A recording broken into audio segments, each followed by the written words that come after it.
Oi, caso não me conheça, eu sou a Isabela. E se estiver parecendo que eu tô com sono, é porque eu tô um pouquinho.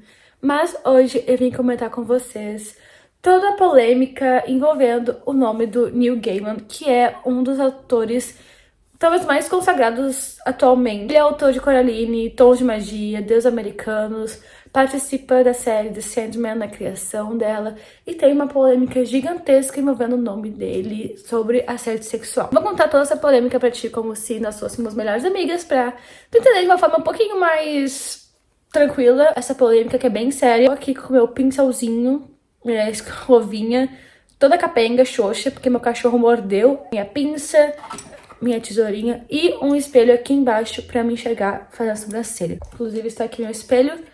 Então, se parecer que eu estou olhando pra baixo, é porque eu estou. Então, como eu falei, o Neil Gaiman, ele é esse autor super consagrado. E as obras dele, gente, são muito boas, na real. Tipo, Deus Americanos eu gostei, Tons de Magia também, Coraline também. E ele, além de ser esse autor super consagrado, ele sempre se mostrou assim como um apoiador do feminismo, dos direitos das mulheres. Então, quando essa polêmica surgiu lá em 2014, todo mundo ficou gag de la gag. Então, em julho de 2024, a gente teve as primeiras denúncias quando o Tolstoy Media, que é ali uma plataforma de comunicação, lançou um podcast investigativo chamado Master: The Allegations Against Neil Gaiman. Então, seria tipo as alegações contra o Neil Gaiman. Ele basicamente fala sobre duas mulheres diferentes, né, que elas apresentaram relatos semelhantes sobre relações que elas tiveram com o Neil Gaiman. Começou então com a Scarlett Pavlock, acho que é assim que se pronuncia o sobrenome dela. E a Scarlett, ela teria trabalhado pro Neil Gaiman e pra Amanda Palmer como babá do filho deles na Nova Zelândia. E detalhe, o Neil Gaiman tem um relacionamento, ele é casado, mas aparentemente é um relacionamento aberto, ok? Enfim, ela disse que ela teria conhecido o Neil Gaiman ali por conta do trabalho, que ele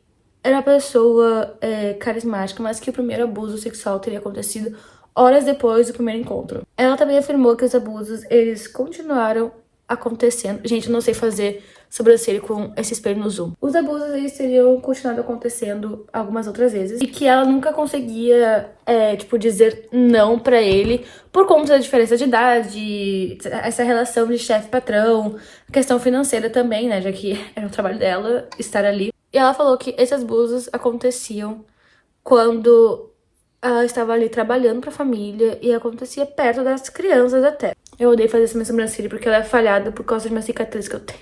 E daí, o Neil Gaiman, ele disse que essa relação foi consensual e até apresentou ali umas mensagens de texto que comprovariam a versão dele. E que a polícia da Nova Zelândia investigou essas alegações e não encontrou nada de errado. Aí a segunda mulher, ela só foi identificada pela inicial K, que ela teria afirmado que ela teve uma relação também, um relacionamento consensual com o Neil Gaiman.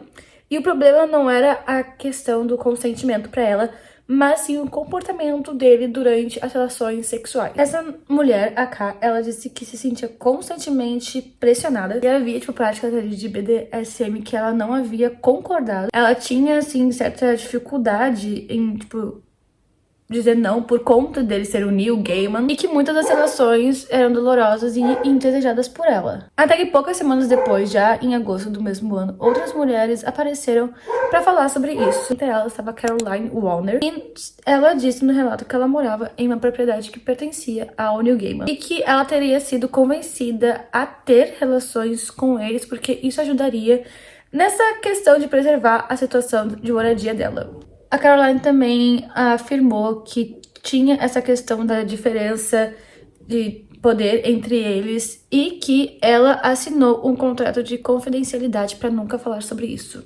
E detalhe que tudo isso aconteceu e meio que não deu em nada, porque eu lembro que até na época que eu fiquei sabendo, eu tinha achado a forma como o podcast falou sobre isso muito estranha, até que em janeiro de 2025 foi quando o barco desandou e é mais ou menos o último momento em que se tem uma atualização desse caso. E tudo isso foi quando a revista The New York Magazine publicou uma investigação chamada There is no safe world, ou seja, não existe mundo seguro. Essa reportagem, ela falou com outras mulheres que estavam totalizando ali, tipo, 8 mulheres, e todas tinham falado sobre as relações que elas tiveram com o Neil Gaiman. E assim, não tinha conexão entre uma e outra, e todas elas tinham relatos semelhantes.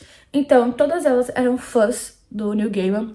Falaram que ele se aproximou delas de uma forma muito carismática, que criaram, assim, um vínculo de intimidade muito rápido. Algumas trabalhavam com ele, inclusive. Elas alegaram manipulação emocional, práticas de BDSM sem um limite definido de forma clara, acusações de coerção e também receio de, tipo, acabar com isso, botar, assim, um limite, falar um não, por causa que era o Neil Gaiman e tem todo esse prestígio que ele tem. E a reportagem também analisou mensagem de texto, e-mail, tudo que foi fornecido para eles. Até que, depois de meses em silêncio, o Neil Gaiman, ele resolveu falar sobre o assunto e lançou uma nota que algumas pessoas ficaram ok, ele tá reconhecendo isso, ao mesmo tempo que outras pessoas acharam que foi meio que lavar as mãos, sabe? Tipo, ai, como se ele não tivesse de fato assumindo a responsabilidade. Ele afirmou que nunca teve relação não consensual. Algumas lembranças que ele tem sobre essas relações que teve, as memórias dele são diferentes das memórias que as denunciantes têm. Ele diz que reconhece que ele foi egoísta em alguns dos relacionamentos, tentou ter, tipo, prejudicado as pessoas emocionalmente, mas negava as acusações de assédio sexual. Em alguns projetos envolvendo o Neil Gaiman, ou eles pararam ou eles foram cancelados. Isso aconteceu com algumas adaptações de obras. Good Omens teve ali os planos alterados e o Neil Gaiman deixou a produção. E tanto a editora Dark Horse Comics e o agente literário dele pararam de trabalhar com ele. Ainda em 2025, a Scarlett, que foi aquela primeira mulher lá do podcast ainda, que trabalhava como babá, apresentou ação judicial nos Estados Unidos contra o Neil Gaiman e contra a esposa dele, incluindo alegações de abuso sexual e tráfico de pessoas. Só que o Neil Gaiman, ele pediu um arquivamento do caso, porque o caso foi aberto nos Estados Unidos, mas as alegações teriam acontecido na Nova Zelândia. E como a denúncia foi feita em um país diferente, os Estados Unidos não teriam competência para julgar o caso. E algumas das ações posteriormente foram encerradas por questões de jurisdição, mas assim, não foram encerradas porque, foi comprovado que não aconteceu nada, foi comprovado que ele é inocente ou que ele é culpado. Foi só encerrado porque aconteceu em outro país. Eu odiei fazer sobrancelha aqui com vocês, gente, me desculpa. Enfim, eu acho esse caso do Neil Gaiman muito complicado, porque ao mesmo tempo que, tipo, aparentemente tava todo mundo consentindo, tinha coisas ali dentro que não estavam sendo consentidas. E, sinceramente, eu acho que esse caso, infelizmente, não vai dar em nada. E, sinceramente, eu acho que é o tipo de coisa que daqui a alguns anos ninguém mais vai lembrar, infelizmente.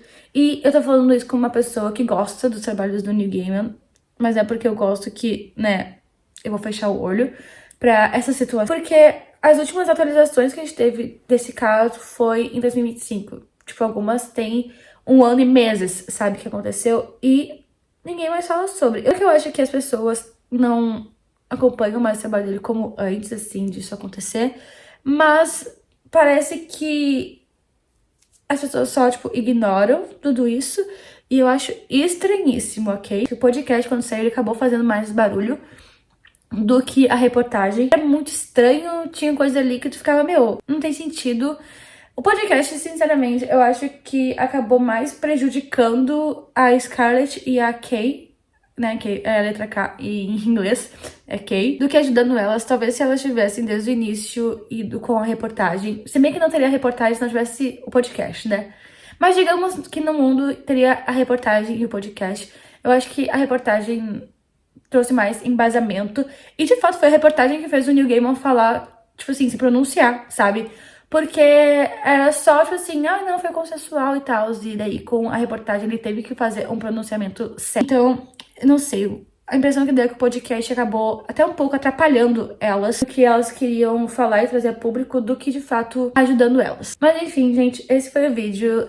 Se tu já tinha ouvido falar sobre as polêmicas e não sabia o que era, espero que tenha entendido. Desculpa a minha cara de pessoa resfriada, minha voz de pessoa resfriada. Eu de fato estou resfriada. E te vejo no próximo vídeo. Um beijo, tchau!